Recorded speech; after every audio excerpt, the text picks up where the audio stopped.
The Moto2 European Championship season opener saw a double race victory for Fermin Aldeguer, and last weekend the 16-year-old made the MotoGP paddock take up notice with a Moto E front row start.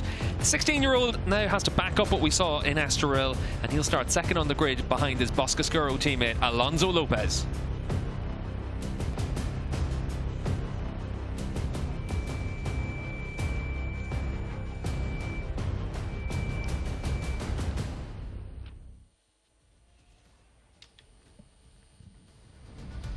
Welcome back to Valencia. Steve English and Kiko Giles here at the Ricardo Tormo circuit, and we're getting ready for the Moto2 Championship. We've got one race of action in the Moto2 class this weekend, Kiko, but it's going to be interesting as well. We've got Alonzo Lopez starting from pole position. His teammate Fermin Aldegar did a fantastic job last time out in Estoril to claim both race victories. It really does look like the Boscoscuro boys have separated themselves from the field. They really have, you know. They looked on such good form back at Estoril, and we'll come to that in just a moment. And again, only 15 thousandths of a second separated Alonzo Lopez on pole and Fermin Aldegar in second. It is close. It is a real season that I think we're going to see and look back on at the end. It was the battle of the Boscoscuros. They have been inseparable so far. This is what happened at Estoril, so it was a bit of a different start to the race. We had Tiger Harder and Lucas Tulovic starting from his first pole in 4 years. But soon enough, the Boscoscuros, the rookies of the Boscoscuros on Moto2s, Fermin Aldegar and also Alonzo Lopez came to the fore. Alonzo Lopez actually was very, very good in the closing stages of both races. Lucas Tulovic crashed out, as you saw. But it was Aldegar who managed to get turn 6 sorted on both occasions. That was the first one. He took his first win in the Moto2 class. For race 2, it was another battle, and this time Alonzo Lopez had to come from 11th after a terrible start at the start of the race, but he fought back and he soon got ahead of his teammate Aldegar, and it was yet another battle. There was a collision at the chicane on the final lap, and slipstreaming his way to the line, it was Aldegar who made it 2 from 2 at Estoril. And here in Valencia for the Moto2 riders, they'll only get one race, but it's another opportunity to see exactly what we can expect from Fermin Aldegar. He's a rider, Kiko, that has make everyone take notice of him. We saw in the Moto E Championship last week in Jerez, he was able to qualify on the front row of the grid. Really competitive performance all the way through that weekend. Obviously taken out during the course of the race by one of his rivals in today's action in the Moto2 class. But he does look like a real potential star.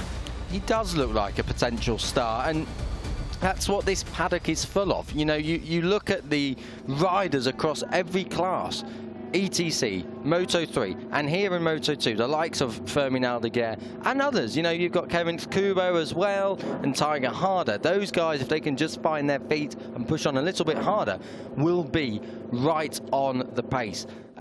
Just like Alonzo Lopez was in qualifying, and we're going to see what he had to say right now. Yes, I am really happy because I improved a lot the fast lap, because in Estoril I miss a little bit many times in many turns, and I am happy for this because I improved a lot about my pace also, because yesterday at this time I am a little bit slow, and I am happy for that because I improved a lot my best lap time and also my pace, and I am happy for tomorrow because I think that Fermin and we have a good pace and we have to make a very good race.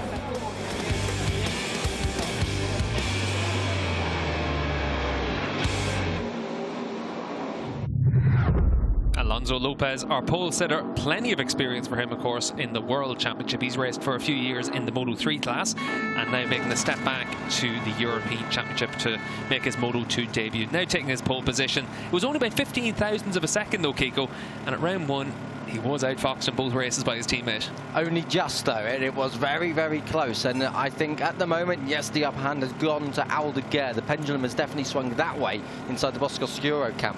But Lopez has got that World Championship experience, and he knows that it's a long season, it's a long game. There are many more races to come, one here in Valencia, and really, you know, it could all equal itself out very, very soon. Oh, it does equal itself out very quickly. But the problem for these riders is they do look like they've separated themselves from the rest of the field. So any mistake will be punished pretty heavily. This is our championship leader, Fermin Aldeguer, and he's only 16 years of age, Kiko.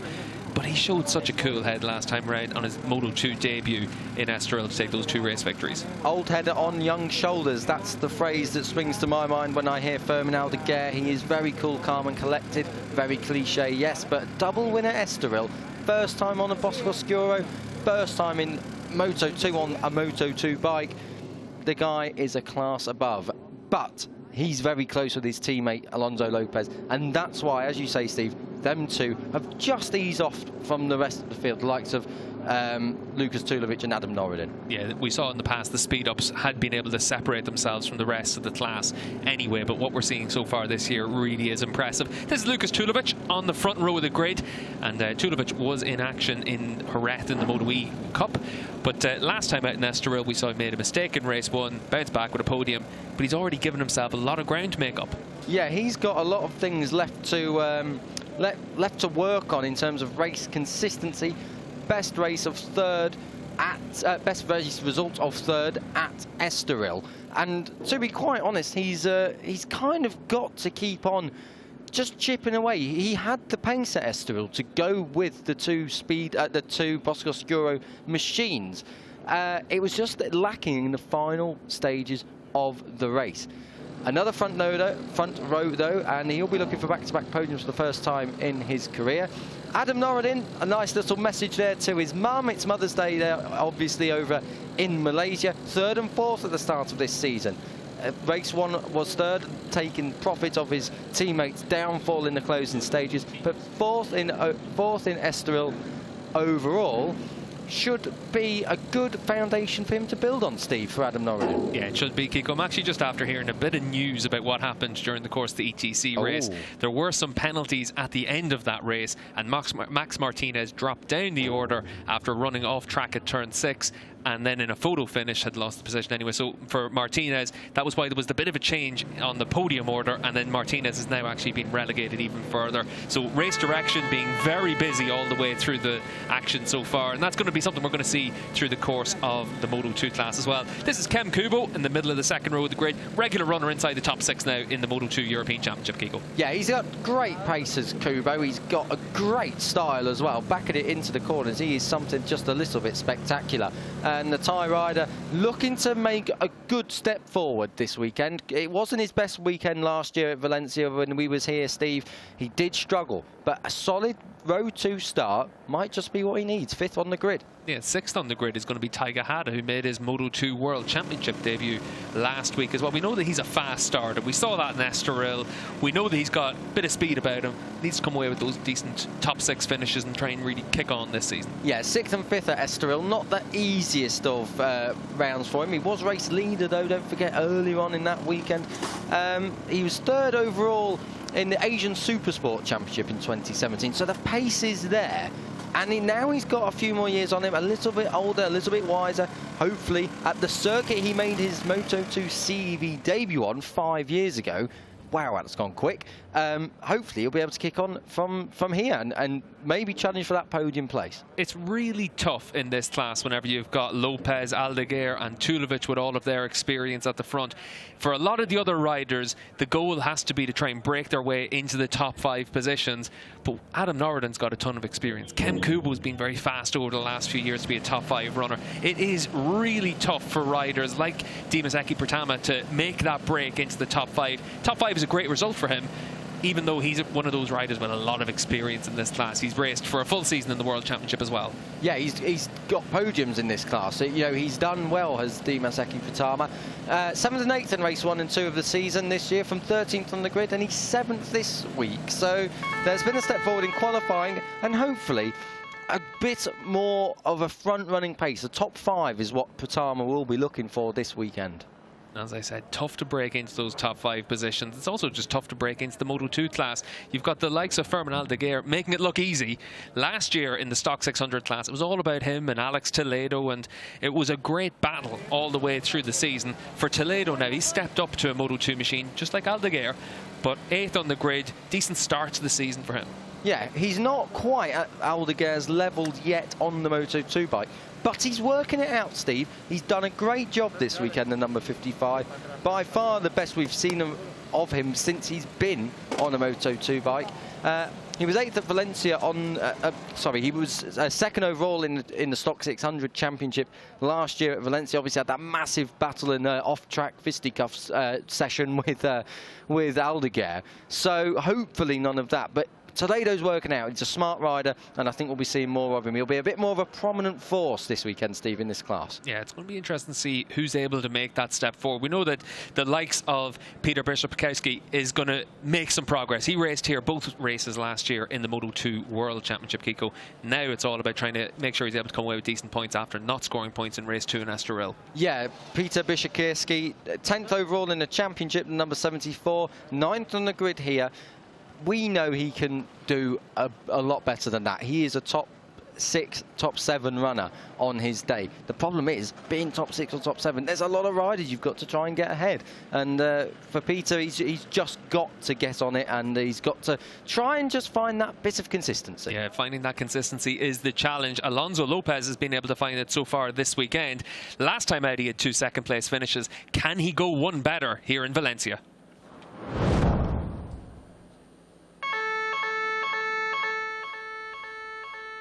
The Boscoscuro bikes have been closely matched all the way through this season so far, and with just 15 thousandths of a second separating Alonzo Lopez and Fermin Aldeguer in the qualifying sessions, we should be set for a great scrap once again in Moto2 European Championship action. Steve English and Kiko Giles bringing 19 laps here in Valencia. Kiko, the Moto2 European Championship, it's changed this year. It seems very different to what we've had in the past few years. It's not the domination we've come to expect, and it is more of a battle, and it's a good battle as well. It's great. In Estoril, we saw both races go down to the final corner, to the final run to the line. You know, it was a fantastic battle. Whether or not we'll see the same here, Valencia, funnily enough, stark contrast to Estoril. Not too dissimilar, but by no means identical, and I think that'll show here. I think Alonzo Lopez and Aldegar, they have definitely got the pace. That is unquestionable. They have got the pace over the rest of the field. But will they actually be able to separate from each other? Well, time will tell, but it's not going to be easy for either of them. They've both got each other to contend with. I'll tell you what, on the basis of what we've seen all the way through this season so far, I'm not putting anything between the number 21 of Alonzo Lopez, our pole sitter, and the 54 of Fermin Aldegar in second spot. They've been so closely matched. We know Lopez is full of talent. He's a podium man in the Moto3 World Championship. He's got the skill, he's got the temperament. Now he's actually been challenged as well. He's had to step back from the World Championship, go into the European Championship, make his debut on a Moto2 bike in a championship that he probably didn't expect to be in. And now he needs to make sure that he answers back what his teammates been doing. This is the thing. He's being beaten by his kind of even more rookie teammate. You know, Alonzo Lopez has been in this paddock before, albeit not on a Moto2 bike. But he's really got to find answers for Aldegar. Track temperature is good. It's up into the 20s, it's up into the 30s now, so it has definitely warmed up. 25-degree air temperature. It's a beautiful Valencian weekend, despite the drizzle that we had this morning. That means now, despite the drizzle, yes, the grass might still be a little bit damp in places, but the track is perfect. These are ideal conditions to get going in, really, and that'll fill these riders with confidence. There's none of this mixed conditions, none of the patchy stuff we saw earlier on. And it's just a great feeling to be able to attack the track as you normally would. And these guys have had dry running all weekend, so the base setting they have should be very, very strong. As you can see, the championship standings, Fermin Aldeguer is leading by 10 points from Alonzo Lopez. That's all that splits them. Adam Norden in 3rd place, 21 points back, and Kenneth Kubo in 4th, 27 back. Norden, first podium of his career last time at Estoril, albeit taking advantage of Tulovic falling in the closing stages. But Norden could be a surprise here. He's not that far off his own teammate. I don't think he's going to interfere with these two, the Boscoscuros, but he may well be a bit of a threat for the podium. Let's wait and see. He knows the place very well from his Grand Prix days, of course. But as they all come around the final corner, it really is about them two in centre screen. It's about the Boscoscuros. Yeah, the Boscoscuro machines have separated themselves out over the course of the opening round of the year and during the course of testing and free practice sessions here this weekend. Alonzo Lopez coming up to take his first pole position in the European Championship. He's taken that pole position from Fermin Aldeguer. Aldeguer, of course, winner of the opening 2 races of the year in Estoril, and it really is about those 2 riders. You can see Norden settling himself back into the second row of the grid. He doesn't have too many answers for the Boscoscuro bikes right now. Lukas Tulovic tried to answer them back in Estoril, came away with a podium, but really at half distance in Estoril you could see that there was a gap starting to separate. Tulovic needs to make a step forward today on that number 3 machine if he's to have a chance of winning the Moto2 European Championship this season. We're getting ready for 19 laps of action here at the Ricardo Tormo circuit for Alonzo Lopez on pole position, and he makes a decent start, but Fermin Aldeguer with a very good start. Looks like he's going to be able to take the whole shot. You can see the number 3 of Lukas Tulovic trying to make sure he's able to get down the inside as well. Alonzo Lopez with a bad start as they shift through the gears down in towards turn 1. Tulovic able to take that second position. Is everyone going to be able to make it cleanly through this first corner? A few of the stock 600 riders running wide at the back of the field. Alonzo Lopez immediately able to get down the inside of Lukas Tulovic to retake that second position. Everyone through cleanly, Steve. That's a great start from Aldegar, though, from the middle of the front row. He got that thing rolling. Coming through, it's Tiger harder. The number 23 pushes back Tulovic one place and through on the inside. Yes, through goes Lopez. So Lopez, did he get that place back? Yes, he did. So the number 21 started on pole. It took him 5 corners to get back to the front. Look at Harder. How big of a lunge was that? My goodness me, he didn't quite get it done. He wasn't far off, though. So Harder's feeling very, very in this. Yeah, and you can see Alonzo Lopez on the 21 leading this race. We know Tiger Had is always fast off the line, always fast in the opening couple of laps. Now he needs to settle himself in, make sure he's able to battle with the Boscoscuro bikes. He raced last week in Jerez in Moto2 World Championship action. Back in action this weekend in the Moto2 European Championship. Looks like he's got his tail up, looks like he's got a bit of confidence. And you can see there for Fermin Aldeguer running a little bit wide through the right-hander. That's going to open the door for Tiger Had. Great start from Lopez. He's putting in a great opening lap ahead of Aldegar. He's put about half a second, I reckon that is, already. Good start from Alex Toledo as well. No jump starts just come up on our monitor. That's good stuff. Good news for everyone. But Alex Toledo is up in about 7th place. There he is, just behind Dimasaki Patama. Everyone through the final corner. We've got a race on our hands here. Can Lopez keep on pulling away, or is Aldegar going to find some answers? This time it's the other way around in comparison to race 2 at Estoril. Last time Lopez was chasing. Very different race here in the Moto2 class compared to what we've seen so far today in the Moto3 and European Talent Cup. It is a case of you can break away on a Moto2 bike around here, and you can see with Alonzo Lopez on the 21, he slides into turn 2. He's trying to push hard to open a gap over Fermin Aldeguer. He wants to make sure he asserts himself over his teammate. For Aldeguer on the 54, he's now been able just to open up a little bit of breathing room between himself and Tiger Hada, but it is a case of he needs to be mistake-free, Kiko. He's ran wide a few times. He has run wide a few times, and actually another rider who did that was Tulovic. Tulovic was up inside the top 3 early on, and he's going backwards like a ton of bricks here. Through has come Alex Toledo, that is, and I think coming back on him, that could be Kubo, and I think it is Kubo. Didn't quite get him that time, but don't know if Tulovic has got a problem. Well, he has got a problem. He's going backwards, and he's got no answer for it at the moment. Yeah, and you can see at the front of the field, Lopez has stretched out that lead a little bit more. Tiger Hada there in the 23, under attack now from Adam Norden. You mentioned Norden in the build-up, Kiko. Looks like he's been able to build on that confidence of his first podium finish last time out in Estoril to give himself a real solid starts this season. You can see here with Tiger Hada, though, needs to keep himself settled. Fermin Aldeguer's made a few mistakes. You can see his teammate Alonzo Lopez out in front trying to push as hard as possible to open up a little bit of a margin over everyone else. But whenever you're riding like this, like Lopez is, it's very easy to push the front a little bit too much in the early laps of Moto2 action here in Valencia. It really is, and he's got to be very, very careful here. You don't want to push on too much. Oh, someone running well off track at the background. That was one of the stock 600 runners. Is Norden going to have a look on Tiger Hada? No, Hada on the brakes is very, very good. I must admit, it's one of his key characteristics. Is Tiger Hada on the brakes is a bit of a weapon to say. But Lopez, yeah, he's doing a good job here so far. He's just about got a second. It's 0.9 at the moment between him and Aldegar.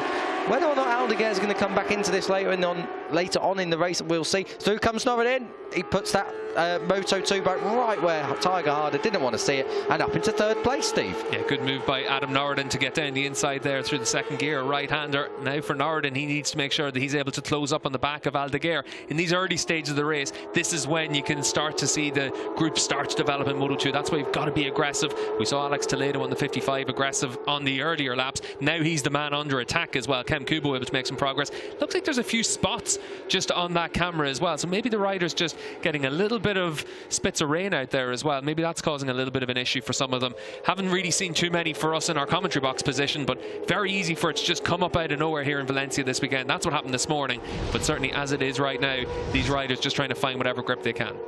This is the race start, Steve. You can see it wasn't the cleanest of getaways from Lopez. The first phase of that really did not go very well. Aldegar blasted off, but look at Tulovic. Just a little bit cautious on the brakes, but let it roll down into turn 1, and everyone just comes steaming through. Harder made a good start.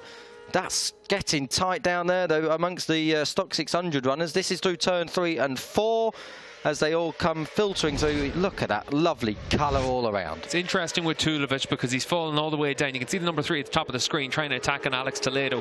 He's third position into turn 1. Lost a lot of positions in the opening 3 laps of the race. He's down in about 8th or 9th position and actually running a lot off the pace as well at this stage. He's running about 1.5 seconds slower than his teammate for the last couple of laps. Last time around, actually 1 second slower than Adam Norden, who's the fastest rider out there as well right now. Norden on the number 7, trying to close down the Boscoscuro bikes. Didn't really expect to see this, Kiko, on the basis of what we saw in the practice sessions and qualifying. But right now for Norden, he's got his bike working quite well. It's a long race here for the Moto2 bikes, though, so it is going to be a challenge for Norden. It's going to be a challenge, but you know, Norden has got great experience. He's got more experience in Moto3 Grand Prix than the 2 guys ahead of him. Obviously, Aldegar's not there yet, but especially over Alonzo Lopez. So I just wonder if Norden has kind of found a great operating window for that bike, and he's just making it turn. Valencia is a track where you do see differences enhanced a bit between different manufacturers, between the Calix and the Boscoscuros. Just on our timing screen, Federico Minozzi has got a long lap penalty. He's right at the back of the field, though, so that won't trouble the front runners. Yeah, it's a penalty from the qualifying session for riding slowly during the session, so a long lap penalty for him. And now for the riders at the front of the field, you can see here with Lopez still continuing to lead. His pace is very much the same pace as Adam Norden. Norden with the fastest lap last time around, only by a few hundredths of a second. Let's see what Norden's able to do this time around, because it really is a case of trying to put that pressure onto Fermin Aldeguer in second spot. And once again, Norden was the fastest rider in that lead group, but again, only by a few hundredths of a second. It's settling itself down, Kiko. Interestingly, both Aldeguer and Norden were faster that time around. Norden a 36.9.3 and a 36.9.8 for Aldeguer. It was only a 37.2 for race leader Alonzo Lopez. So Lopez is not escaping just quite as simply as he made it look earlier on. This is the battle between Tulovic. Oh, I thought he was going to have a big sniff down the inside. Couldn't quite get it done on Kem Kubo. Back at the front, Lopez looks like he's riding that bike. He almost looks like he's overriding. He's really pushing on very, very early. You've got 15 laps to go yet. There is no need to be worried about that. All you're going to do is you're going to wear your tyres down, and you don't want to do that round here. Yeah, well, you can see there the heat haze now, so any thoughts of those few spots of rain should be gone for these riders now. Conditions are about as good as they've been all the way through this weekend as well for all these riders, and you can see for Alonzo Lopez out in front. Kiko, we saw in Estoril, he made a few mistakes as well. He needs to settle down, have a mistake-free race, and see what happens. Fermin Aldeguer just with a quick look over his shoulder. Yeah, the thing for Lopez is he's got to iron out these small things that are just plaguing him and right in the wrong points of the race. He got beaten up a little bit by his teammate last time out. Have we got a red flag? We have got a red flag. I don't know what's exactly happened there. Hopefully it's nothing too serious. Oh dear, we've got a rider down. That's one of the stock 600 runners. So we've got a rider down, red flag. So this race will be it'll be brought back into pit lane. They'll restart it. It won't be two-part or anything like that. It won't be aggregate like we used to have back in the olden days. It will just be a clean restart. I'm not sure. We're on with 15 laps to go. We'll wait and see exactly what happens, but a red flag here in the first race in the Moto2s. Alonzo Lopez, that's not come at a great time for him, but obviously we hope the rider involved is okay. Yeah, we'll wait and see how long the restarted race will be. We're only on lap 3, so it could go back to the original grid positions as well. We'll just have to wait and see what the story is with that one. Race Direction make their notification, but big incident there for the stock 600 rider in the field, and you can see a lot of the riders now making their way back into pit lane. We did see that the race leaders were actually already past the pit entry, so they're going to finish off their lap probably and then come back to pit lane. But for all the riders now, Kiko, this is really where you've got to just settle yourself down, try and learn a lesson from what you saw in the initial start of the race, and then try and make some progress from it. For Alonzo Lopez, from the pole position, he's been able to lead these opening couple of laps, but now he needs to make sure that he's able to do the same job again in the restarted race. Yeah, these riders, they'll come back into pit lane. They're not unused to red flags. Red flags are a part of the game that they're in, and unfortunately this time they've all got to come back into pit lane. They'll sit down, they'll reset, and they'll go again, and it'll be a mechanical approach to that.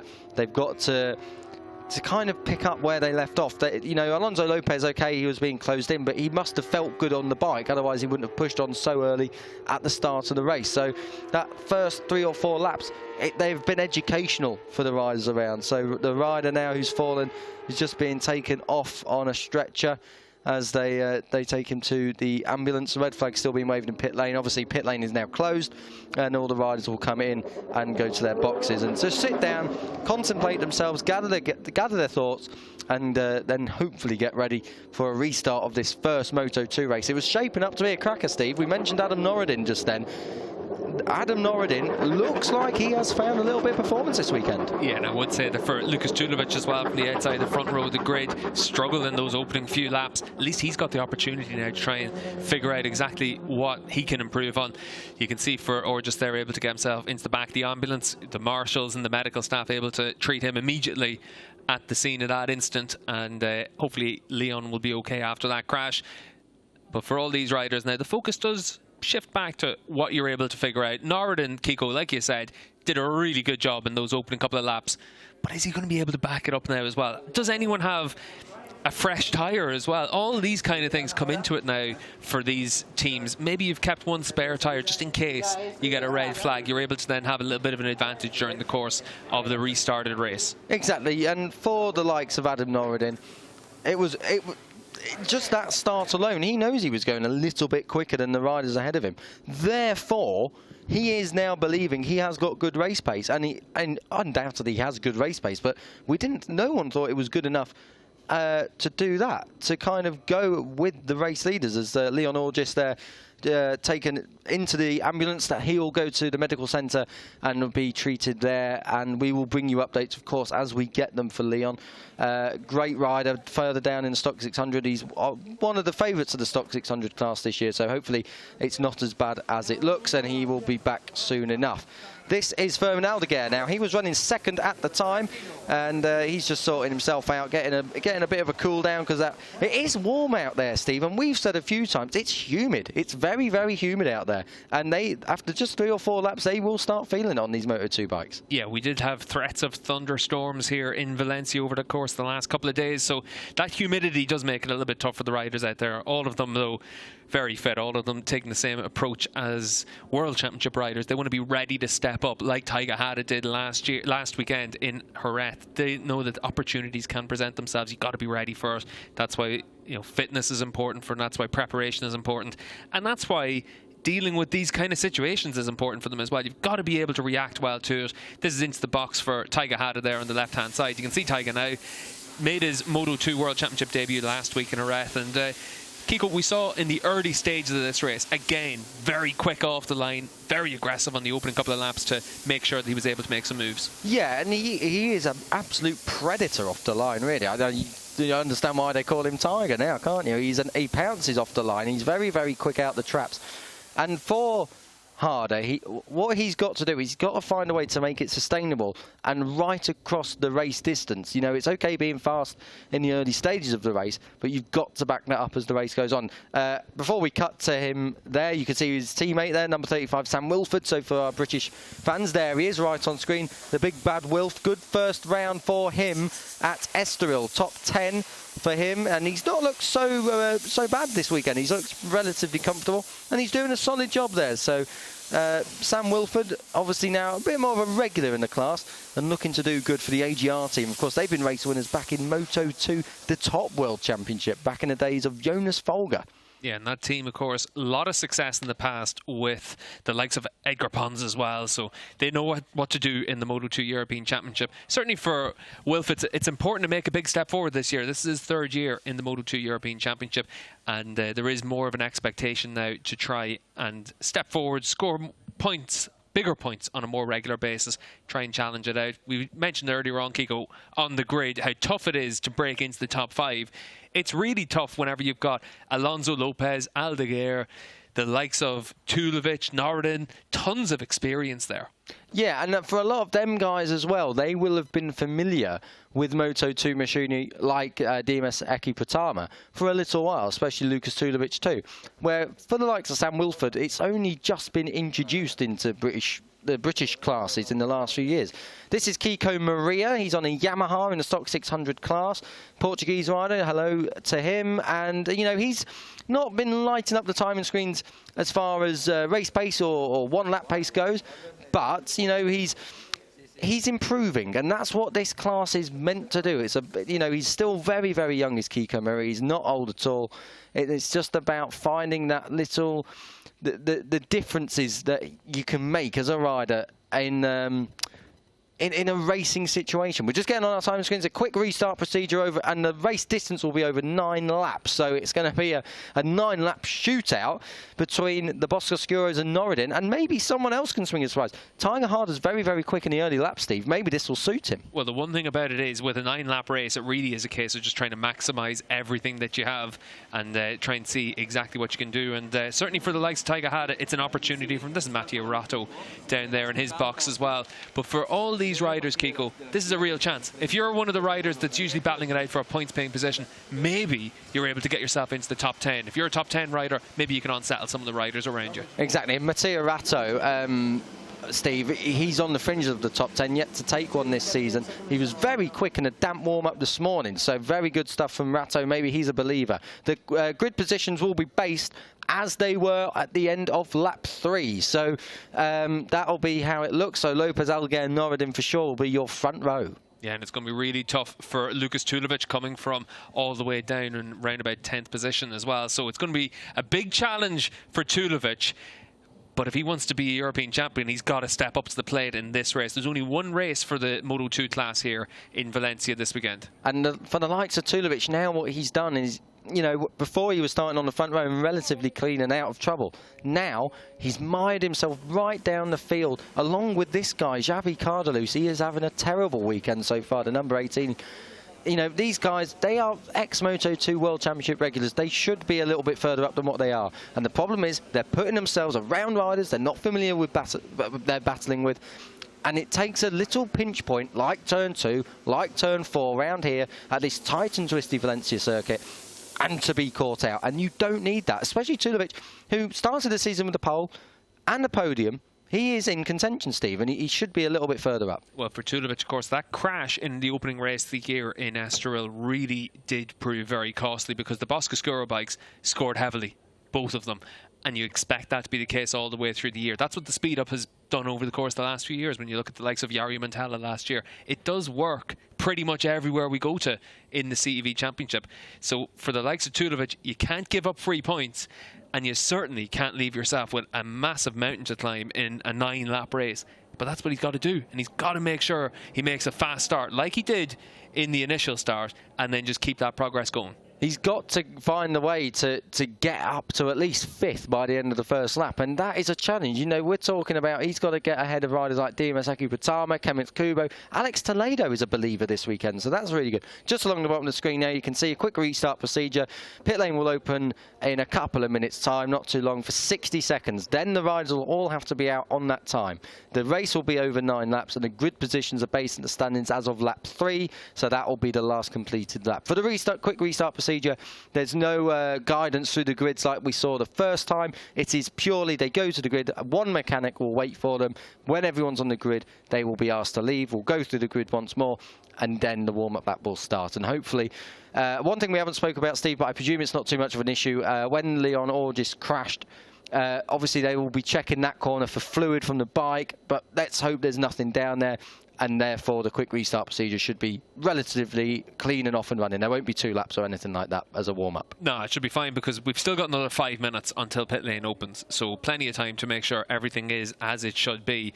We've also had quite a bit of time to announce that time as well. So yeah, it has been a case of all of the track will have been checked and everything will be ready for these Moto2 riders. 9-lap shootout, though, is going to be a challenge. The grid's still going to be quite similar at the front with Lopez and Aldeguer, but Adam Norden able to pick up a spot. Tiger Hada able to put himself up on the second row of the grid in 4th position. And that's what's going to be interesting to see, like how the likes of Tulovic recovers through the pack. You mentioned a few other riders there, Kiko, when we were cycling through the pit boxes. The likes of Xavi Cardelus, a lot of pressure on Cardelus. Tons of experience in Moto2, whether in the World Championship or here in the European Championship. But flatters to deceive more often than not. Yeah, I'm yet to be convinced with Cardelus in terms of what level of talent does he have. There is no question he is fast. We are definitely not doubting that. But one thing is that in Moto2, he's not had he's not been in a bad team. You know, he's had a good opportunity around Aspar team, and he's been teammates with the likes of Jake Dixon, who outperformed him as a rookie in his first season in the World Championship. And now Cardelus finds himself mired down on about the 3rd row. And it just doesn't sit quite right, I don't think. I don't know if we're reading too much into it, but Cardelus, he is a front runner. We know the Andorran is a front runner. And he's just got to convert that pace and convert it with consistency. It's no point. It's like a bit like Tulovic. He's very good at Estoril, but he doesn't seem to be able to do it every single week in, week out. Like, nice to see the local wildlife has come into the stands there. You can see there for the red flag delay. Cameramen need to do something, so they might as well focus on something really small to show how good they are. I see how they went from one sting to another sting. That was terrible, Kiko. But certainly for these Moto2 riders, it is a case of trying to make sure that they're ready once we get back to go green and start this race again. But Kiko, what's always interesting with the quick restart procedure is it's very easy for someone to miss it. It's very easy for a team to think, 60 seconds, but 60 seconds goes pretty quick. And we have seen teams miss out on that. Riders have to start from pit lane. Obviously, over the course of the last few years, teams have gotten used to the quick restart procedure. But it is still something with a little bit of a challenge if anything goes wrong. Yeah, and it's not, because it's new, relatively new, it's speaking in the history of the sport, it's something that some riders are still adapting to. For the likes of Lukas Tulovic and the like Xavi Cardelus, they will have been racing at a time when, the quick restart procedure was not an absolute huge part of the racing, and therefore the 60 seconds didn't really matter to them. Now it does, and it's very hard sometimes because this isn't common. We don't have red flags in every race, and sometimes it's not tried out enough. A lot of riders don't have the experience of that quick restart procedure, and some of the teams don't as well, and that's what's the most important thing. This is Adam Norden. This could be a little bit of a dark horse, Adam Norden, for this race. There's only one Moto2 race here at Valencia. He might be wishing there was a second if he can pull a result out of the bag this time around, Steve. I don't know if he's able to pull out a result. He might just be pretty happy to celebrate that result. I think for Norden, he had his first podium last time out in Estoril. Now he wants to be able to back it up with another podium. Looked really strong in the early stages of the initial start of the race. Now he needs to make a good start, put Aldegar under pressure, see if Fermin makes a mistake. Because in the early stages of that race, Fermin didn't look as planted as we saw him in Estoril. He looked very different out there. Look, it's always a challenge whenever you're put into a fight and you have to react to it. Aldegar's got some experience, having raced in the SOC 600 class last year. This is only his 3rd race on a Moto2 bike. It's very easy for a rider to just run out of that experience. Things are a little bit tougher, and then suddenly you've got to react to everything going on around you. One thing we haven't spoke about, Steve, and maybe it's partly the reason why Alonzo Lopez has so far had a bit more of the upper hand this weekend. We've had far more stable weather conditions. In Estoril it was a bit damp and it was a bit rainy, and that might have favoured someone like Aldegar, who naturally is on raw pace, is very, very fast. But once everyone else is built into it, we saw it in race 2 a little bit in Estoril. Race 2 saw Lopez come through. And I'm just wondering if the constant weather we've had here, okay, we had rain and warm up this morning, but in general, the conditions have been beautiful. I just wonder if that's allowed Lopez to get a better run at things and build into race day. I think more important than that is Estoril is such a specialised track. Yes. Valencia is a track that all these riders know really well, especially Alonzo Lopez. Yep. A lot of winter testing here for Moto3, lots of races in the junior classes and in the Moto3 World Championship for him here. So he knows this track inside out. Estoril, when you talk to riders, like World Superbikes went there for the first time last year, and it took until the opening race for riders to really understand the track. And that's where, when you talk to riders that are racing in the Endurance Championship that raced at Estoril, they said that it was quite interesting to see how long it takes for people to adapt to that track. Very different challenge. And here in Valencia, everyone knows roughly what it's going to be. Everyone knows what to expect. You don't have to think about it quite as much. And for Aldeguer, last time out in Estoril, he did have experience there. Alonzo Lopez didn't. Now is when Lopez needs to make sure that everyone sees just why he's a rider that's had Moto3 World Championship podiums. He's a rider that you've got to make sure that you keep an eye on all the way through the season. Very different challenge for him compared to his teammate, but he's got to make sure that he answers the call. He has, and he has got to make sure that they can get away as well. You know, you don't want to be getting away with Norden, because Norden is the outsider here. We're not expecting Norden to challenge for the title week in, week out. At the moment, though, I mean, he's had a podium all year. Maybe this is the start of a proper attack on this campaign for Norden. We know he's quick, but at the moment, the Boscoscuros just seem to have the edge. Yeah, I'd be surprised if Norden's able to do it week in, week out throughout the course of an 11-race season, whereas we know that the Boscoscuro bike worked everywhere last year, the year before as well, very competitive. So we know that they're going to be quick and competitive all the way through the season.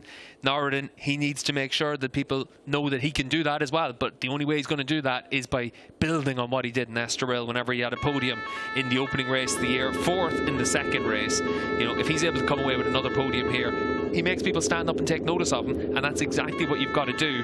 But a 9-lap shootout is a very different battle. This is where, in the Moto2 class, this is where we're going to see much more of a Moto3 style race. You got to just send it down the inside. You got to make sure you're aggressive all the way through. You don't have to think in terms of your tyre life. And we've seen this time and again, Kiko, in the World Championship, where when we have a red flag race, it can be a bit of carnage whenever we restart. Exactly, we can see a lot of chaos, that is for sure. And like we said in the run, as we were running through all the boxes down there in pit lane during that red flag procedure and period, this is going to favour the likes of Tiger Harder, Kevin Kubo. If he can get a good start, Kubo is definitely in the mix. We know he's quick in the open stages. He's led races before, so both of them riders are definitely ones to keep an eye on. I'm not expecting much more from anyone else from really behind row 2. Tulovic will come through, I'm fairly sure of that. But then again, he dropped quite quickly. So I'm not sure if there was a bike problem and he was suffering it and the red flag has allowed them to change something, or if he was just getting shuffled back. The weather conditions are, as you can see, lovely. It's partly cloudy, it's 25 degrees air temp and 33 track temperature, no wind more or less. It's a lovely day down here in Valencia. For Moto2, the FIM CEV Repsol Championship, it is round 2 of the championship. We have got many more rounds to come to you. And Steve, this is the 3rd race of the day out of 5. And we don't really know what to expect here. For the first time, really, in Moto2, there's 3 or 4 of them. I'll just go ahead and say I expect Alonzo Lopez to keep his form going. He's strong all the way through this weekend. Keep an eye on the 21 pole sitter in the initial start, pole sitter also in this restarted race as well. It's going to be really interesting to see what Tiger Hada does. You can see the number 23. He's leading the pack now around on this siding lap. But Tiger Hada knows that this is a real opportunity for him now. Starting from the 2nd row of the grid, we know he's always fast off the line. He can try and put a lot of pressure on the riders in front of him. He'll certainly feel that he's got a chance of being able to pick up his first podium in the European Championship. For Fermin Aldeguer, we see there in the 54, there's a lot of pressure on him now as well, Kiko. Double winner last time out, didn't quite have the pace in the initial start. Can he answer what Alonzo Lopez has put up to him? I think he will.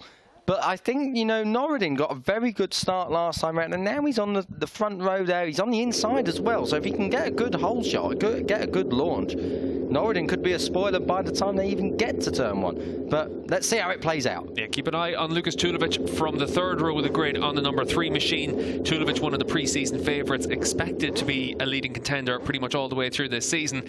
But he's got his work cut out for himself, starting from that 3rd row of the grid, and only 9 laps of action now in this restarted Moto2 race. Alonzo Lopez on pole position from Fermin Aldeguer. We wait for the 9 laps to start. And Lopez from the pole has made a decent start. Norden with a good start. Tiger Hada once again on the 23 with a very good start. Hada trying to just weave his way down the inside in towards turn 1. Is he going to be brave to try and take that race lead? He's not quite able to do that. Slots into 2nd place behind Alonzo Lopez. Fermin Aldeguer once again down to 3rd in the initial stages. Is he going to try and make a move down the inside into turn 2? He doesn't want to let his teammate Alonzo Lopez get out of sight. He's going to make sure that he's up into that 2nd position. Yeah, good start from Tiger Hada. We said this would favour him, and it does. Will Aldeguer Aldeguer go for the lead? No, because he's about to be shuffled back. Through comes Tiger Harder, the 23 there. And so did Norden. The number 7 of Adam Norden got ahead of Patama, I think. So the Southeast Asians are absolutely having a field day at the front here. But out front, Alonzo Lopez, carbon copy of race 1. He is of the first part, sorry. He is up and running at the front, but he's got to shake off Tiger Harder. We know Tiger Harder is electric in the first stages of a race. Yeah, Tiger Harder on the 23, trying to make sure that he's in a position to keep Alonzo Lopez very honest in the early stage of this race. Ken Kubo made a good start. He's up there in about 5th position now, having gotten through on Eki Pratama. That's a crasher for one of the stock 600 riders down the field. Easily done in these shortened races. It looks like that could be the other Orgis brother. Kevin Orgis. But for the rest of the field now, they're just going to make sure that with this 9-lap race that they're in a position to be able to attack all the way through. Alonzo Lopez, this is a godsend for him as well, though, Kiko. He's out in front, and his main championship rival as it stands right now is teammate Fermin Aldeguer with a bit of work to do. Aldeguer, though, up into 2nd spot. Hada's going to try and get the run on him on the exit. Not quite able to do that, but in this early stage of the race, Alonzo Lopez doing exactly what he has to do. That's Tiger Hada in 3rd spot. Adam Norden, podium man in Estoril, going to try and attack to take 3rd position here from Tiger Harder. Not quite able to do that. Action-packed opening lap, Kiko. Yeah, very good opening lap. Tiger Harder sitting pretty in 3rd there. It was the number 44. That is Kevin Orgis, I'm sure. He's back on his bike. That's good stuff from him. Let's see what happened further down the field. He's just going to tuck the front. Ooh, he tucked the front very early on. That bike is skittering through the gravel. Luckily, though, he's okay. Stumbles on his feet. But back to the front, please, if we can. Alonzo Lopez was leading last time around. Is he going to be leading when we switch back? Down at turn 8 there for Orgis, and it's still Alonzo Lopez leading the way from Fermin Aldeguer. Adam Norden has managed to get his way up into 3rd spot. Tiger Hada now under pressure from Ken Kubo.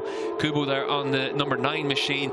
Very aggressive rider, Kubo, and trying to make sure that he's able to come away with another top 5 finish. That's the kind of target for the number 9 machine all the way through this season. You can see at the front of the field, though, Fermin Aldeguer, very different rider in this shorter race compared to what we saw in the early stages of the initial race. He's put the pressure on straight away here on his teammate Alonzo Lopez. Further down the field, that's Tiger Hada in 4th position, under pressure from Kubo. Kubo in the early stage of this race looking very competitive, and then Lucas Tulovic, he's moved up into the top 6 on that number 3 machine. Needs to pick off those riders in front of him and come away with decent points paying positions, because once again we're seeing the Boscoscuro bikes out in front. We are, and contrasting lines there, Steve, through the 12-13 flip-flop. Lopez runs it in very, very fast in turn 12, and he's almost off the track as he comes into turn 13, and it kind of disrupts his run through the long left-hander. For Aldeguer, he's much faster, and he's much faster right now. He's going to go through. So the number 54, Fermin Aldeguer, he is not wasting any time this time around. The number 54, he's won 2 races already this season. He's just set the fastest lap as well, and now he's in the lead. So will he be able to break Alonzo Lopez? Will he be able to break Lopez's spirit? He has been fastest all weekend, really, Alonzo Lopez. And now he's the one doing the chasing, and Norden is still there in 3rd. Yeah, and for Aldeguer out in front there on the 54, it's now a question of what Alonzo Lopez can do. In Estoril, he didn't have answers for Fermin Aldeguer. Now he needs to make sure that he's able to answer straight back. But Aldeguer in this lap, able to stretch out a couple of bike lengths straight away on that number 54 machine. We know how strong he can be whenever the bike's working well. Maybe a few changes there just for himself back in the pit box have made all the difference for him. Adam Norden doing a good job here to go with the race leaders at the early stages, and that's why he's been able to open up that bit of a gap over Tiger Hada. Tiger Hada taking a tighter line through turn 8 there just to make sure he's defensive against Ken Kubo. Early stages in the race to try and be defensive. Kubo's going to try and get a run on him, and certainly as it is right now, Kubo looks like he's got a little bit more speed than Tiger Hada at this stage. Yeah, I'd love to see a fight with them, so I'd definitely be buying a ticket between that Hada and Kubo. They're some of the most aggressive riders in this field, but as you can see, it's only for 4th. Out front, though, Aldeguer is still ahead, but he's not really put too much time in just yet. We've still got a long lap penalty for Federico Minozzi. That's right at the back of the field. Norden, though, is right on them as well. The front 3 have broken away, Steve. Yeah, the front 3 breaking away. You can see Tulovic here on the number 3 machine trying to get his way back into this group as well. Ken Kubo there on the 9 just in front of Tulovic. Tulovic needs to pick these riders off quickly. We're already at 1/3 distance here, and out in front it is still a case of those leading riders all breaking away away. There's only a second separating Aldegar, Lopez and Norden, but right now Aldegar pushing hard to try and open that gap. Aldegar's got the hammer down, Steve. 36.5 last time around. That's the fastest lap of the race. 37.2 for Alonzo Lopez. And then in third place, Kubo trying to go down the inside. Not quite close enough there on Taiga Hada, but he's getting impatient now as well, Kiko. He knows that it's Tulovic behind them as well, so he's got to try and make this move quickly, because Tulovic is going to be a man that's going to try and make those moves as well. Yeah, Hada's a bit of a buffer. We've said this so many times. He's quick in the early stages, but after 2 or 3 laps, he's just not got the pace to continue forward. Kubo, much more stable rider in terms of outright pace as they come into turn 8 now. Very, very tightly squeezed between these 4, battling for 4th place. Out front, though, the gap is around 0.6 of a second. And I've got to say, it's not looking too bad at the moment for Aldegar, as Kubo again trying to look on the inside, but he's under pressure from Tulovic. He's under pressure, but it is Kubo trying to make those moves. At the front, though, you can see that it is starting to just stretch out. Aldegar doing everything he can at this stage just to try and break the spirits of his teammate, but Adam Norden doing a really good job in 3rd position on bike number 7, just to keep those Boscoscuro bikes inside at this stage. This is what we've seen time and again in the past, where the Boscoscuro bikes are under pressure in the early stages of the race, but then pretty quickly establish themselves and open up a little bit of gap to everyone else. Cam Kubo on the number 9, using that slipstream from Taiga Hada. He needs to make this move quickly, because otherwise he's going to be under a lot of pressure from Tulovic. Into turn 1, though, Taiga Hada strong on the brakes into turn 1, able to carry that speed. For Cam Kubo, he's going to just have to try and make the move, just send it down the inside, maybe down in towards turn 2. He's able to do that. He's got to try and get down into the left-hander, able to make the move now. He's got to get his head down now, try and break away from Taiga Hada until Tulovic makes that move as well. The problem is Hada is so strong on the brakes. Is he going to try and fight back? He had a bit of a look, but not at turn 4. At the front of the field, we're seeing now Fermin Aldeguer really start to get his head down. He's opened up 0.8 of a second over Alonzo Lopez. If you're Alonzo Lopez, you set the pole time, you've set the pace all the way through this weekend. There wasn't much to choose between them. But right now for Alonzo Lopez, he's looking at a much less experienced teammate, the guy that he would have expected to beat, and suddenly he's getting smaller and smaller, and it's just tougher and tougher for Alonzo Lopez. Yeah, it's just not what he wants. Oh! No! We got a crash. It looks like it could be Cam Kubo that's gone down at turn 8. Oh. And for Kubo, that's going to be so disappointing. Trying to make sure he was able to come away with another top 5 finish. Very easy to have that crash and then run into turn 8. Very easy for the riders just to push a little bit too hard through there, trying to make a move and get themselves caught out. And you can see the disappointment there for the Thai rider. He's been a constant top 5, top 6 runner, still trying to make sure he's able to make that next step. And in this case, Kiko just pushed a little bit too hard. You rarely see Kubo make too many mistakes like that as well. He's normally, I mean, he's not a neat and tidy rider, but he doesn't crash so often.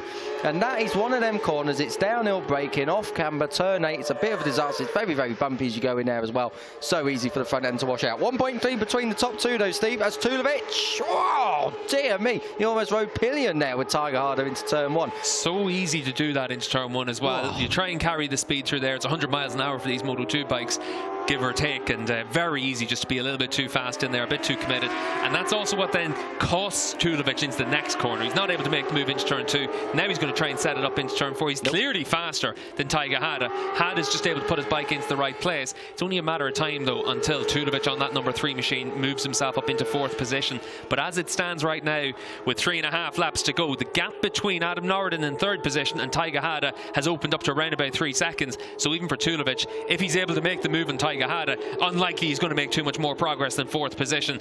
But I'll tell you what, coming into this year as one of the main title contenders, he's got to salvage a top 4 here to at least leave Valencia with some decent points.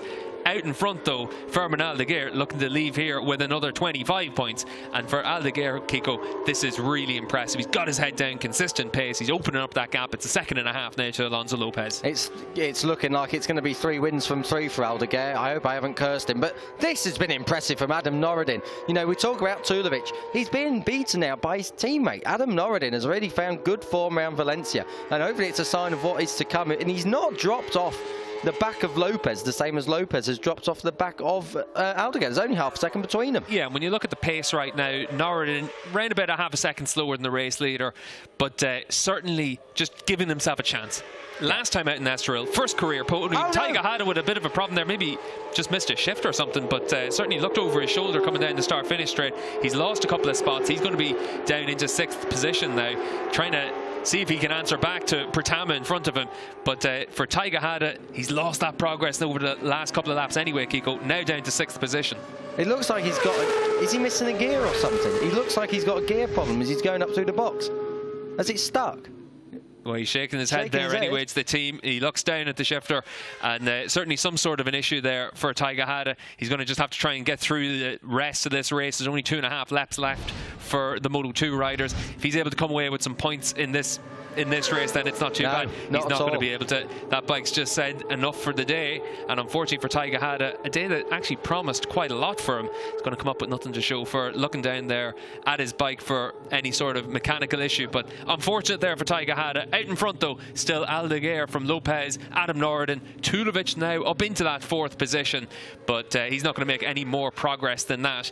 Out in front though, 2 laps to go when they come across the line next time around, Kiko. Fermin Aldeguer, he's really stretched out, very different to what we saw last time out in Estoril, but also really impressive to see the progress he made from the initial start. Yeah, he wasn't looking like this in the first start, and it's just going to be so demoralising for Alonzo Lopez. I mean, he's second again to his teammate, and to his teammate who's younger than him, who's only 16, he's never been on a Moto2 bike before. He knows the tracks, he knows the championship, but he doesn't know, you know, he shouldn't. We've never seen this kind of form from a rookie to be right up the front like this. Aldeguer really is something a bit special. Adam Norden still chasing down Lopez. It's just under a second. It's hovering just under a second. I can't imagine that things are going to change too much between them unless Lopez just gets a bit complacent, but we haven't seen that so far either. Yeah, the gap now 2.5 seconds for Lopez to make up to Aldeguer, so that's gone, but it's around a second between himself and Adam Norden, so needs to just make sure that he's able to avoid making a mistake on the final lap. But for Norden, I'd say he's going to be pretty happy to settle for another podium. 2nd podium in a row for him. Yeah, absolutely. Great stuff from Norden. It'll be his first back-to-back podiums. Well, not back-to-back podiums, but 2 podiums out of 3 is not bad. But a good shout out here for Alex Toledo, running there very, very strongly in 6th. That's the best we've seen of him. And also Andy Verdoya there in 9th and Sam Wilford in 10th. So both of them breaking into the top 10 further down the order. Yeah, and certainly for the likes of Toledo, he was the rider that was taking the fight in the Stock 600 class to Fermin Aldeguer last year. And they had a real battle all the way through the season, so we know he's got talent, but now trying to make that next step. This is Lukas Tulovic, and he's been able to just break away a little bit from Ekidimas Pertama, but at this point in the race, Tulovic 13 points. When you're looking at Fermin Aldeguer picking up 75 points potentially from these opening 3 races of the year, it's an absolute mountain to climb now for Lukas Tulovic. You're looking at the rider that is separating himself out from the rest of the Moto2 European Championship class. Fermin Aldeguer on that number 54 machine. Right now though for Alonzo Lopez, a lap to go, Kiko. He's got to make sure he picks up that 20 points per second. 15 points between the 2 teammates isn't an insurmountable amount at this stage of the season. He's keeping his teammate honest. That's all he can really do right now. Well, the thing is, what Lopez has got to do is he's just got to score the best points he possibly can, because it's okay, Aldeguer going off and winning like this, but one mistake from Aldeguer and a victory for Lopez and the title's back on, and that's how Lopez has got to be thinking. He can't be thinking that he's defeated, that he's down and out already. We're only on round 2. That he is going to have his time to shine in the sun. Yeah, and certainly for Alonzo Lopez, a podium man in the Moto3 World Championship a few years ago in Thailand. We know he's got speed. We know he's going to get opportunities to win races throughout this season. He's actually adapted very well to a Moto2 bike as well. And I think in normal circumstances, you'd look at it and you think he's been a fantastic first couple of rounds on the bike. But whenever you look at this man, he's redefining what you mean by fantastic. Fermin Aldeguer jumped onto a Moto E bike last week in Jerez, immediately qualified in the front row of the grid, really strong all the way through that weekend. Unlucky during the course of the race, but he's going to be strong all the way through the Moto E season. He's going to be strong all the way through the European Moto2 Championship. Beat the pole, crashing out there, and he was in about 8th position. So a few riders getting the opportunity to move up, including the likes of Sam Wilford, that's going to pick up an extra point. But for Fermin Aldeguer, he's going to be able to pick up another 25 points. 3 wins out of 3 for Fermin Aldeguer, and in this race he's been able to walk away from the rest of the field. Alonzo Lopez takes 20 points in 2nd position, a 3rd consecutive 1-2 for the Boscoscuro team, and a 2nd podium in the season for Adam Norden. And in the Moto2 class, we've been able to see these riders immediately separate themselves in the early rounds of the year. Lukas Tulovic comes across the line, picks up 13 points in 4th position, but certainly not what Tulovic would have been looking for in the early stages of this season. Yeah, Tulovic, he's got to get back on that podium. He's got to start taking it, not just to the Boscoscuros, but to his teammate as well. Great 1-2 for the Boscoscuros again. They're clearly the team to beat. Another fantastic victory, though, for the number 54, the 16-year-old Fermin Aldeguer. Make a note of the name because it's going to be prominent. Further down the field, Alex Eskrig able to claim the stock 600 honours once again, and matching what he did last time out in Estoril. He's had a really strong start to the season, able to take that race victory by round about 2 seconds from the next stock 600 rider. So a really impressive performance. Mika Perez, he'll be on the podium once again in the stock 600 class. But for Fermin Aldeguer, we're once again seeing just how strong he can be on a Moto2 machine. And for Aldeguer, this is just another example of why a lot of people in the Grand Prix paddock have taken notice of him as well. But certainly, as it is right now, Alonzo Lopez knows that 3 podiums in a row, 320 points in a row, he's got his work cut out to make up that ground on Fermin Aldeguer. But he's had a solid start to his Moto2 season. He's got a little bit of a wait until the next round of the Moto2 European Championship, but he's got a bit of time to think about what he's going to have to do to try and find some answers to Fermin Aldeguer. The same can be said for Lukas Tulovic there on the number 3 machine. He's been able to come away with a 4th place finish, but certainly for Tulovic, he would have expected a little bit more from these early season races. Obviously, we know Estoril is always a really strong circuit for him, and Valencia hasn't always been a happy hunting ground, but certainly for Tulovic, he'll be disappointed to have been beaten by 5.5 seconds from his teammate Adam Norden. Alonzo Lopez makes his way back to Parc Ferme. He's got round about a month until the next race in Catalonia in the middle of June. So he's got a bit of time to figure out what he can do to try and bring some sort of a fight to his teammate Fermin Aldeguer. 3 very different races that we've had to open up the Moto2 European Championship, and 3 races where we've seen Fermin Aldeguer win in very different ways. This race, he was able to run away from the field, but most impressively, he was able to learn a lot of lessons from the initial started race to then try and find a lot of progress then for race 2, or for the restarted race. Let's see what Alonzo Lopez's reaction is down there in Parc Ferme. Pretty muted down there for Alonzo. You can see that little bit of disappointment for him. Gets a thumbs up from the team, but certainly for Alonzo Lopez, he would have expected to be a lot closer to his teammate Fermin Aldeguer. We'll wait and see what the embrace is between the 2 teammates, but another 1-2 finish for the Boscoscuro team. That's 3 in a row to start this season, but unfortunately for Alonzo Lopez, he's been on the back end of that result on all 3 occasions. Adam Norden able to come away with his 2nd podium of the season, so a 3, a 4th and a 3rd place finish in the opening 3 races of the year. Really good start to the year for Adam Norden, and he'll certainly think now is the time to really kick on in the Moto2 class for himself and establish himself as the leader for that Liqui Sepang International Circuit team. You can see the smiles down there in Parc Ferme for Norden. He waited a long time for his first podium in the Moto2 class, and now he's been able to really enjoy this one. This is the 2 Boscoscuro bikes. This is Fermin Aldeguer making the move for the race lead. And down in towards turn 1, this is where just leaves that braking a little bit later, comes down through the gears, able to slide his way through in the braking zone and then just carry that speed all the way through. And from that point on, he just got his head down and made sure he was able to open up the gap to his teammate Alonzo Lopez. Really impressive performance once again from Fermin Aldeguer. It's going to be interesting to hear what he has to say down in Parc Ferme with Kiko. We'll be able to hear that in just a couple of moments' time. But 3 races in a row, 3 wins in a row for Fermin Aldeguer, and it's been a fantastic start to the season for him. Fantastic start to the season for the Boscoscuro team as well. That's the team that won last year's championship with Jari Montella, and they really do look like they've put themselves into a position to win a 2nd consecutive European Championship.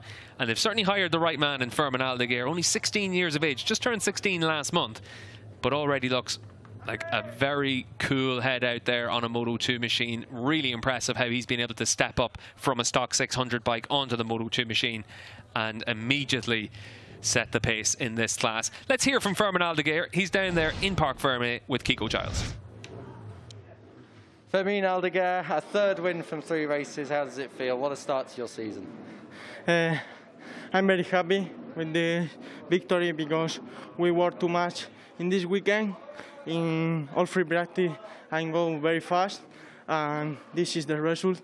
And thank you to all my team because they work too much. Thank you to my family.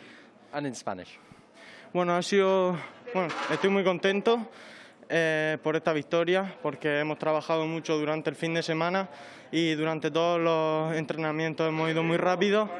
Y bueno, muchas gracias a mi equipo que ha trabajado muy bien y a mi familia. Congratulations, Fermin. Well done. Thank you. Alonzo Lopez on pole position in the Moto2 class. Not quite able to make a fast start off the line. Fermin Aldeguer was able to take the whole shot and lead the early stage of this race. Lucas Tulovic able to make progress up into second spot, but Tulovic on the number 3 machine immediately started to fall backwards. It looked like it was going to be a Boscoscuro benefit at the front of this field, with Alonzo Lopez able to retake the race lead. Pole sitter opened up a little bit of a gap behind to his teammate Fermin Aldeguer, but in the early stages of the race we did have a red flag, and that changed everything.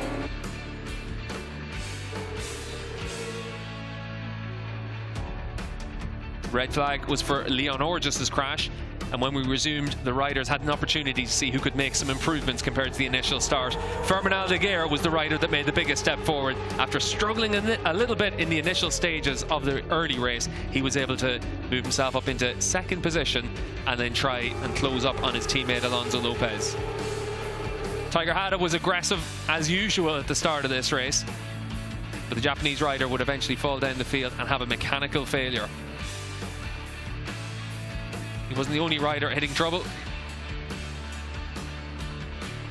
Aldeguer was able to make his move on Tiger Hada, and from that point on, he was able to make sure he was able to close up on his teammate Alonzo Lopez. He'd take the race lead, and from that point on, he'd open up a gap that would eventually stretch out to well over 2 seconds. Kem Kuba was disappointed after crashing out of a potential top 5 finish.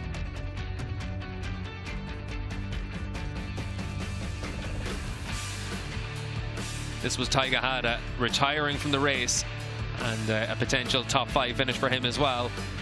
But Fermin Aldeguer able to come away with 25 points once again in the Moto2 European Championship.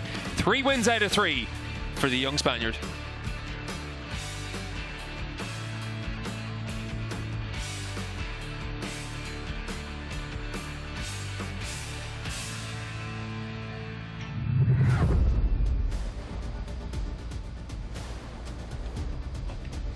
So here's our results from the Moto2 European Championship race here in Valencia, the 3rd race of the season. Fermin Aldeguer able to come away with his 3rd race victory of the season, and another 1-2 finish for the Boscoscuro team, with Adam Norden able to claim his 2nd podium of the season.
And now time for the podium ceremony for Moto2. It's yet another Boscoscuro 1-2, but first we should see the 3rd place rider. That's Adam Norden. 2nd podium in 3 races for Norden. Has been a very solid start to his campaign. Let's hope he can keep it up. The Malaysian. 2nd place, Alonzo Lopez, again beaten by his teammate, who's now on to the top step of the rostrum, the number 54, Fermin Aldeguer. A class act for a classy rider and a class performance here in Moto2. Another winner's trophy. Steve, he's going to need another trophy cabinet if he carries on like this. Well, there's 11 races this season. He's also racing in the Moto2 Cup, so lots of racing this year for Aldeguer. Lots of racing for the Boscoscuro team. And luckily for Adam Norden, another podium. He's been able to come away with these opening 3 races of the year. 2 podiums for a rider that hadn't stood on the podium until the start of this season. Really impressive to see him do that. Yeah, super impressive to see Norden finding his feet again. You know, we've always known he's had the talent, and it's just been about getting it kind of out there, and he's definitely made a step this season. Yeah, he certainly has. Adam Norden, of course, has raced for full seasons in the World Championship, but now really starting to show his form on a Moto2 bike. Fermin Aldeguer is only 2 weekends into his Moto2 career, come away with 75 points from those 3 races. Really impressive.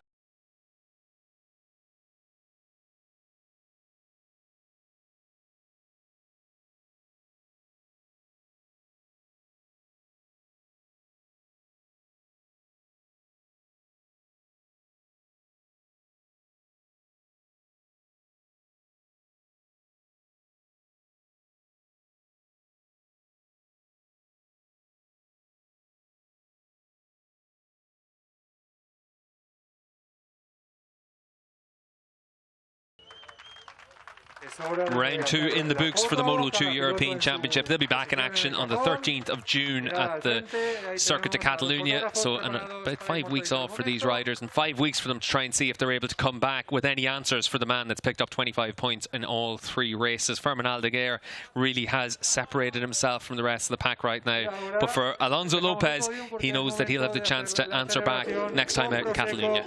Yeah, and he needs to now. It's starting, you know, he's 15 points down in the championship. Not a massive amount, but it's enough to just make you start thinking that's nearer to a race win's worth of points than it is to being level with your teammate. And unfortunately for Alonzo Lopez, he's the one who's having to do the chasing.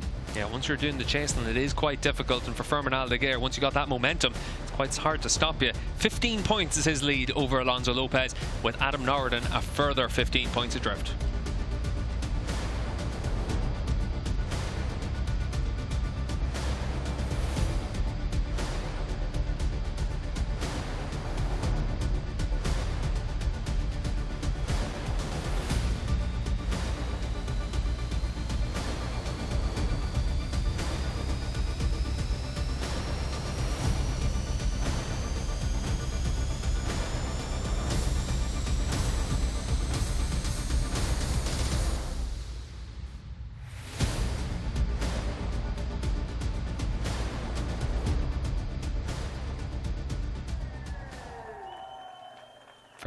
In the Stock 600 class, once again, we've been able to see Eskrig take this victory as well. Kiko, really impressive stuff from him in these opening races of the year. Yeah, Alex Eskrig, he really is setting the bar very, very high for the rest of the opposition. They've got a lot of work to do to get on top of him, and we'll see what they can do in about 5 weeks' time, Steve, as you say, over in Catalonia, in Barcelona. Yeah, Sandra Cruz up there on the podium as well, and Mika Perez once again on the podium. So for those Stock 600 riders, they've got their own subclass, and they've got a lot to play for as well. If you think back to last year, it was Fermin Aldeguer able to win races in the Stock 600 class, able to be a front runner all the way through. You can come through from the Stock 600 class, and with 3 wins out of 3, Alex Eskrig is certainly going to hope to do that.